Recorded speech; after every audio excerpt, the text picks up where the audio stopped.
जय हिंद दोस्तों, मैं S S money sir from S S सृजन क्लासेस जहानाबाद से आप सभी को अपने यूट्यूब चैनल पे स्वागत करता हूं। आज हम लोग कक्षा 10वीं का हिंदी पढ़ेंगे और 10वीं का हिंदी में हम लोग चल रहे थे प्रथम अध्याय। प्रथम अध्याय में छोटे हम आप लोग को स्टार्ट किए थे राम नाम बिनु बिरथे जगी जन्म। मतलब कहने का अर्थ है राम नाम बिनु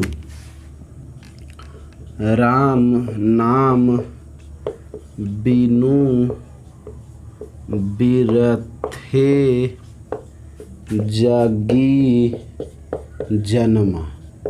मतलब छोटे बात को सिर्फ समझिएगा, ठीक है। राम नाम बिनु बिरथे जगी जन्म, है ना। राम नाम बिनु बिरथे जगी जन्म अर्थात राम मतलब राम, नाम मतलब नाम, बिनु मीन्स बिना। बिनु मीन्स क्या छोटे? बिना। बिरथे मीन्स व्यर्थ। बिरथे मीन्स कोची छोटे? व्यर्थ। व्यर्थ। जगी मीन्स कोची बाबू? जन्म। जगी मीन्स संसार छोटे, एक मिनट, संसार। और जन्मा मीन्स कोची होता है छोटे? जन्म लेना। जन्म लेना। देखिए छोटे, यानी कि प्रभु श्री राम का नाम लिए बिना, है ना, इस जगत में, इस संसार में जन्म लेना व्यर्थ है ना। प्रभु श्री राम का नाम लिए बिना, है ना, राम नाम बिना व्यर्थ संसार जन्म लेना। अब इसको सही ढंग से आप सजाइएगा, मतलब इसका अर्थ निकलेगा राम नाम के बिना, है ना, राम नाम के बिना, है ना, इस जगत में, इस संसार में जन्म लेना। जन्म लेना क्या माना जाता है? व्यर्थ माना जाता है। क्या माना जाता है? व्यर्थ माना जाता है। ठीक है। अब देखिएगा, अभी हम इस चीज़ को हम आगे, इस कड़ी को हम आगे बढ़ाएंगे, है ना। राम नाम बिनु बिरथे जगी जन्मा को हम आगे बढ़ाते हैं। देखिए, सुनिएगा आप लोग अच्छी ढंग से। कहता है क्या? राम नाम बिनु बिरथे जगी जन्मा, बिखु खावे बिखु बोले, बिन फूल माटी भ्रमना। राम नाम बिनु बिरथे जगी जन्मा अर्थात कहने का अर्थ है राम नाम बिनु बिरथे जगी जन्मा। राम का नाम लिए बिना जो इस संसार में जन्म लेता है वो क्या माना जाता है? व्यर्थ माना जाता है ना। राम नाम का जाप किए बिना, है ना, राम का नाम लिए बिना जो प्राणी इस जगत में जन्म लेता है वो क्या माना जाता है? व्यर्थ माना जाता है। फिर क्या कहता है? भीखु खावे भीखु बोले। आप लोग को कुछ कुछ दिखाई दे रहा होगा, है ना। भीखु खावे भीखु बोले, बिनु नावे निहा फूल मटी भ्रमना। यानी कहने का अर्थ है भीखु खावे। भीखु का मतलब विष होता है, खावे का मतलब खाया। यानी कि जो आप भोजन करते हैं, जो आप वाणी बोलते हैं, है ना, यानी कहने का अर्थ है कि वो सब कोची के समान हो जाता है? विष के समान। कब? जब हम प्रभु श्री राम का नाम नहीं लेते हैं अपने मुख से, तब, है ना। हाँ, वाणी कब विष के समान हो जाती है? जब मनुष्य अपने मुख से प्रभु श्री राम का नाम नहीं लेता है, तब जो है वाणी कोची के समान हो जाती है? विष के समान हो जाती है। फिर कहते हैं नावे निहा फूल माटी भ्रमना। और बाबू जो है इतना ही नहीं, है ना, हम जो भी जो है कार्य करते हैं उसमें असफल हो जाते हैं, हमारी बुद्धि भ्रष्ट हो जाती है। हमारी बुद्धि क्या हो जाती है? भ्रष्ट हो जाती है। किसके बिना? राम नाम के बिना। फिर क्या कहते हैं? पुस्तक पाठ व्याकरण बखाने, संध्या करम निकाल कर, बिनु गुर स्वद मुकते कहाँ प्राणी। राम नाम बिनु हरि झमरे। इस पंक्तियों के माध्यम से लेखक कहना चाहते हैं पुस्तक पाठ व्याकरण बखाने। लोग बहुत बड़े बड़े पुस्तक का बखान करते हैं, रामायण महाभारत गीता, है ना, बहुत सारे पुस्तकों का बखान करते हैं। और लेखक यहाँ कहते हैं कि वो सब व्यर्थ है। वो सब क्या है? व्यर्थ है ना। पुस्तक पाठ व्याकरण बखाने, संध्या कर्म निकाल करे, है ना। और संध्या कर्म यानी कहने का अर्थ है कि विभिन्न प्रकार का कर्म करता है मनुष्य, लेकिन जब तक उसका आत्मा, जब तक उसका मन स्वच्छ नहीं रहेगा, साफ नहीं रहेगा, तब तक सब बेकार है। वो सब क्या है? बेकार है। फिर कहते हैं बिना गुरु शुद्ध मुक्ति कहाँ प्राणी, यानी कहने का अर्थ है कि यहाँ गुरु नानक कहते हैं, है ना, गुरुस्वद मुक्ति कहाँ प्राणी। तो देखिएगा, गुरुस्वद का मतलब होता है गुरु का उपदेश। गुरु का कुछ बाबू उपदेश, यानी कहने का अर्थ है कि बिना गुरु के उपदेश से, यानी कहने का अर्थ है कि राम नाम के बिना, है ना, बिना गुरु शुद्ध मुक्ति कहाँ प्राणी, है ना, राम नाम बिनु हरि जय मरे। यानी लेखक कहना चाहते हैं, गुरु नानक कहते हैं, उपदेश देते हैं कि आपको मुक्ति नहीं मिलेगा, ये सब चीज़ से आपको मुक्ति नहीं मिलेगा जब तक कि आप प्रभु का नाम नहीं लीजिएगा, है ना। क्या कहते हैं? राम नाम बिनु हरि जय मरे, है ना। अगर आप प्रभु का नाम नहीं लीजिएगा, राम का नाम नहीं लीजिएगा, तो इस संसारिक मोह माया के जाल में उलझ करके मर जाइएगा।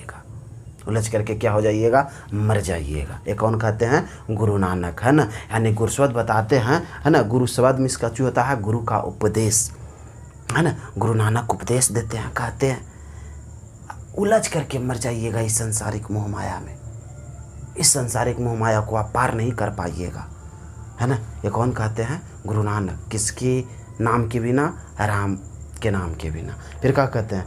दंड कमंडल शिखा सुता धोती त्रिथ गवनु अति भ्रमनु कर, राम नाम बिनु शांति न आवे, जपि हरि हरि नाम सुपारी पर। यानी इस पंक्ति के माध्यम से लेखक कहते हैं दंड कमंडल, है ना, यानी कि जो व्यक्ति जो है दंड कमंडल धारण करते हैं, देखा हूँ साधु महात्मा जी, है ना, वो सब जो है दंड कमंडल धारण करते हैं, बहुत बड़ा बड़ा जो है जट्टा बढ़ाए रहते हैं, जनेऊ शिखा सुत धोती एगो धोती पर जो है पूरा जीवन त्याग कर देते हैं। लेकिन उनका एक गलती पूरा जीवन को व्यर्थ कर देता है। और आजकल के जो है साधु महात्मा में देखने को खूब मिल रहा है, बुझ रहे हैं ना। तो ऐसा कोई काम नहीं करिए, है ना। स्वच्छ सिर्फ मन को रखिए ना जी, बाकी तो सब जो है कर्मकांड ऊपर वाला करवे करेंगे। जब तक ये स्वच्छ नहीं ना है, तब तक आप कितनों महारत हासिल कर लीजिए, कितनों गीता पढ़ लीजिए, कितनों रामायण पढ़ लीजिए, वो सब व्यर्थ है। कितनों धाम घूम लीजिए, अगर आपके घर में आपके माता पिता हैं, वही आपके लिए सब धाम के बराबर है ना। दुनिया में कितनों बड़का धाम रहे, वो सब धाम के बराबर। ये हम नहीं, लोग कह के गए हैं, उपदेश दे कर के गए हैं, है ना, कि माँ बाप के बिना जो है, माँ बाप जो है सभी धाम के बराबर है। तो यहाँ लेखक कह रहे हैं दंड कमंडल शिखा सुत धोती त्रिथ गवनु अति भ्रमनु करे, राम नाम बिनु शांति न आवे, जपे हरि हरि नाम सुपारी पर। यानी इस पंक्ति के माध्यम से लेखक कहते हैं कि आप दंड कमंडल कितनों धारण कर लीजिए, है ना, कितनों जो है जनेऊ पहन ला, कितनों जो है तीर्थ यात्रा कर ला, लेकिन तोरा शांति ओकरा से है तो ना, तनिक नहीं आपको शांति मिलेगा। आवेगा कोची शांति से? राम नाम बिनु शांति ना आवे। जब तक आप राम का नाम नहीं लीजिएगा, तब तक आपको शांति नहीं मिलेगा। फिर कहते हैं जपि हरि हरि नाम सुपारी पर, पारी पर है। यानी कहने का अर्थ है कि जब तक आप प्रभु श्री राम का भजन नहीं करते हैं, प्रभु श्री हरि का कीर्तन नहीं करते हैं, तब तक, है ना, 1000 बार मन को सबसे पहले स्वच्छ रखिए। यहाँ गुरु नानक कहते हैं कि जब तक इंसान का मन स्वच्छ नहीं रहेगा, मन जो है साफ सुथरा नहीं रहेगा, मन मैला रहेगा, तब तक वो चाह के भी कुछ नहीं कर सकता है। सबसे बड़ा चीज़ होता है कर्म, और आपका कर्म सही है, हम कहते हैं कि जिसका भविष्य सही है उसका आने वाला वर्तमान ऑटोमेटिक सही होगा। जो छात्र का, जो व्यक्ति का वर्तमान सही कर लिया, उसका जिंदगी तो मत कहो भाई, लाजवाब बीतेगा एकदम। बस खाली वर्तमान सही होना चाहिए, आने वाला भविष्य ऑटोमेटिक सही मिलेगा। अगर आपका वर्तमान ही खराब है तो आप इसका आकलन नहीं कर सकते हैं कि मेरा भविष्य सही मिलेगा। तो वही लेखक कह रहे हैं, गुरु नानक कहते हैं कि आप पूरा दुनिया घूम लीजिए, आपको उससे कुछ नहीं होगा जब तक आपका मन में प्रभु श्री राम का भजन नहीं होगा, हरि का कीर्तन नहीं होगा, तब तक आपका मन स्वच्छ नहीं होगा। फिर क्या कहते हैं, जटा मुकुट तन भसम लगाए, बसन छोड़े तन नगन भया, जेते जिय जंत थल माहियल, जात्र तात्र तू शरब जिया। यानी इस पंक्ति के माध्यम से लेखक कहते हैं कि देखते हैं, जटा मुकुट तन भसम लगाई, साधु महात्मा जो है पूरा जटाबक बढ़ेले रहते हैं, तन यानी शरीर पर भस्म का लेप लगाए हुए रहते हैं, वस्त्र का त्याग करते हैं, एक धोती पे पूरा जीवन गुजार देते हैं। फिर क्या कहते हैं भाई कि इधर उधर अपना जीवन यापन करते हैं, एक जगह, साधुओं का एक जगह ठिकाना नहीं रहता, आज यहाँ तकल वहाँ तकल वहाँ तकल वहाँ, बहुत मेहनत से जो है, यानी कहिए ना कि उसके जीवन में सुख नहीं है। सुख कब उसके जीवन में आवेगा, जब वो प्रभु श्री राम का नाम लेगा, हरि का कीर्तन करेगा, भजन करेगा, तब ही उसके मन में शांति आएगा, है ना। तो वही लेखक कह रहे हैं कि आप सगरों घूम लीजिए, पूरा संसार घूम लीजिए। और साधुओं का तो श्रेय है, साधु जो है एक स्थान पे कभी टिकते नहीं है, आज ये गाँव तो वो गाँव, तो वो गाँव तो वो गाँव, भ्रमण करते चलते हैं। लेकिन कब उनको शांति मिलती है, जब वो प्रभु श्री राम का भजन करते हैं, कीर्तन करते हैं, हरि का कीर्तन करते हैं, तब उनको शांति मिलती है। फिर क्या कहते हैं, गुरु परिषद राखिल जाना को, हरि रस नानक झोली पिया। यानी इस पंक्ति के माध्यम से लेखक कहते हैं, गुरु परिषद है ना, राखिल जन को, गुरु नानक उपदेश देते हैं, कहते हैं कि ईश्वर उसी को अपने पास, अपने नज़दीक रखता है और झोली में देता है जो प्रभु श्री राम का भजन करता है, कीर्तन करता है ना। प्रभु श्री राम का भजन करता है, कीर्तन करता है, उसी को जो है सच्चा मनुष्य मानते।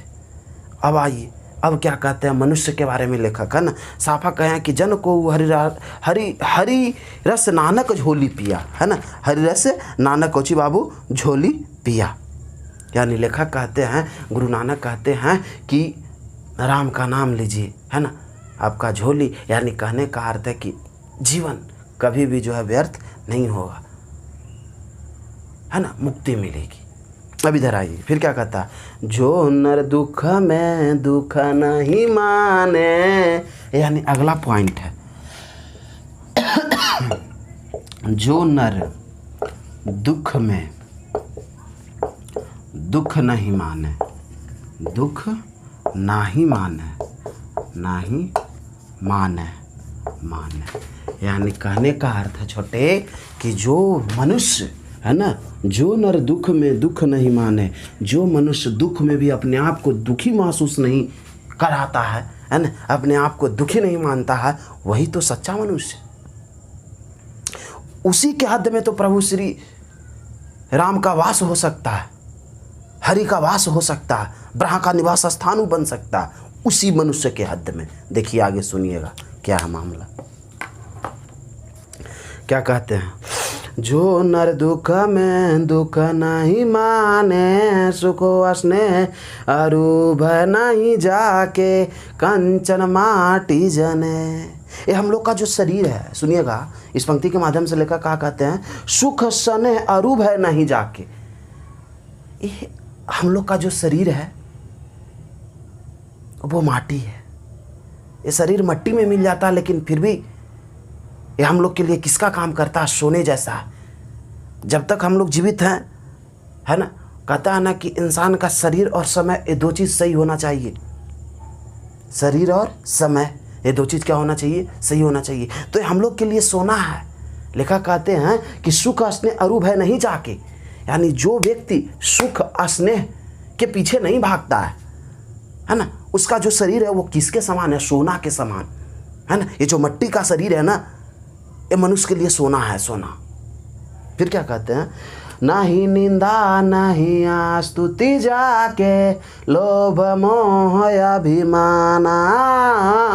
यानी कहने का अर्थ है कि जो व्यक्ति अपने आप को कभी भी शर्मिंदगी महसूस नहीं करता, है ना। निंदा नहीं स्तुति, न किसी से बाबू कहने का अर्थ है कि शर्मिंदा, न किसी को बाबू वो शर्मिंदा करता है, न खुद शर्मिंदगी महसूस करता है, न उसके मन में लोभ है ना, लोभ मोह अभिमान। यानी कहने का अर्थ है कि न लोभ है, न मोह है, न अभिमान किसी चीज़ का है ना। आगे क्या सुनिएगा, फिर क्या कहते हैं, हर्ष शोकत रहे निहारो, है ना, ना ही मान अपमाना, और ना ही वो कभी अपने आप को सम्मानित और ना ही अपमानित महसूस करता है ना।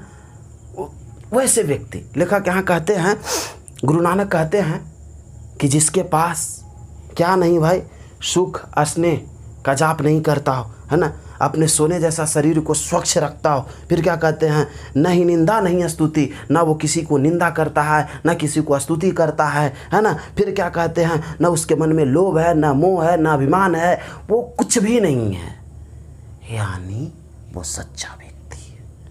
वो कैसा व्यक्ति है, सच्चा व्यक्ति है ना। लेखक आगे क्या कहते हैं सुनिएगा, और नहीं अपने आप को कभी वो अपमानित महसूस करता। फिर क्या कहता है, आशा मनसा सकल त्यागी कै जगत रहे निराशा। यानी इस पंक्ति के माध्यम से लेखक कहते हैं कि न वो किसी से आशा करता, वो सब चीज़ त्याग कर देता, न वो किसी से अधिक प्रेम, न अधिक वैर, न आशा, न निराशा, ये सब भावनाओं से वो छुटकारा पा जाता है, छुटकारा पा लेता है ना। फिर क्या कहते हैं, सकल त्यागी कै जग तय रहे निराशा, है ना। यानी कहने का अर्थ है कि फिर भी वो इस संसार में निराश नहीं होता, निराश नहीं रहता।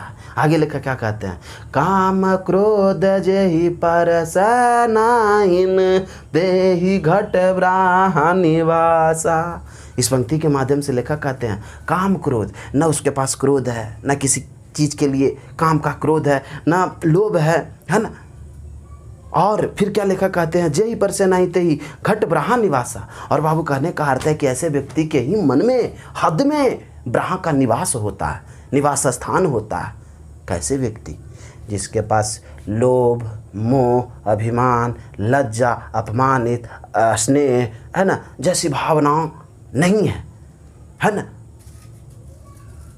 वैसे व्यक्ति के हद में जो है कौची का स्थान होता है बाबू, निवास स्थान होता है, ब्रह्म का निवास स्थान होता है। फिर आइए सुनिए, फिर क्या कहते हैं, गुरु कृपा जेहि नर पाकी नहीं तिनिया जुगत पिछानी। यानी इस पंक्ति के माध्यम से लेखक कहते हैं, है ना, जुगत का मतलब होता है वो उपाय, जुक्ति का मतलब क्या होता है उपाय, अपिछानी का मतलब होता है पहचानी। यानी गुरु कृपा जही नर पे, यानी जिस मनुष्य पे गुरु की कृपा होती है ना पे किन्हीं तिन्हीं या जुगत पिछानी, और उस मनुष्य को इस जगत में, इस संसार में, है ना, क्या मिलता है, पहचान मिलता है। कुछ मिलता है बाबू, पहचान मिलता है, युक्ति, है ना, जुगत पिछानी यानी युक्ति उपाय, है ना, लोग उसको पहचानते हैं, जानते हैं।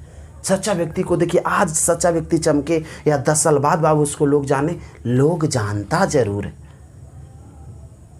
है ना, सच्चाई कभी छिपता नहीं है। आगे क्या कहते हैं, नानक लीन भयो गोविंद सो ज्यों पानी संग पानी। यानी इस पंक्ति के माध्यम से लेखक कहते हैं, है ना, नानक लीन भयो गोविंद सो,